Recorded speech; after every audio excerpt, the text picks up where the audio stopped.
9ஆம் வசனம் படிங்க. ஆண்டவர் எசேக்கியேலை பார்த்து சொல்லுகிறார், நீ பரிசுத்த ஆவியானவர் பார்த்து திரும்ப தீர்க்க தரிசனம் சொல்லு. மனுபுத்திரனே, தீர்க்க தரிசனம் உரைத்து ஆவியை நோக்கி கர்த்தராகிய ஆண்டவர் சொல்லுகிறது என்னவென்றால், ஆவியே, நீ காற்று திசை 4லும் இருந்து வந்து, கிழக்கு மேற்கு வடக்கு தெற்கு எல்லா பக்கத்திலிருந்தும் வந்து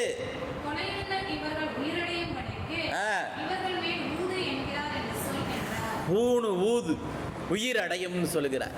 இதேதான் இயேசு புதிய ஏற்பாட்டு காலத்தில் என்ன செய்கிறார்? யோவான் 20ஆம் அதிகாரம் 20ஆம் வசனத்தில் ஊனு ஊதி பரிசுத்த ஆவியை பெற்றுக்கொள்ளுங்கள் என்று யோவான் 20ஆம் அதிகாரம் 20ஆம் வசனத்தில் சொல்லுகிறார். அப்போ நம்ம வாழ்க்கையில் ஏவன் நமக்கு தீர்க்க தரிசனத்தை வல்லமையாக வைத்திருக்கின்றார். நம்முடைய உடல் சுகமடையும், நம்முடைய குடும்பம் நன்றாயிருக்கும், தேவன் நம்மை ஆசீர்வதிப்பார்.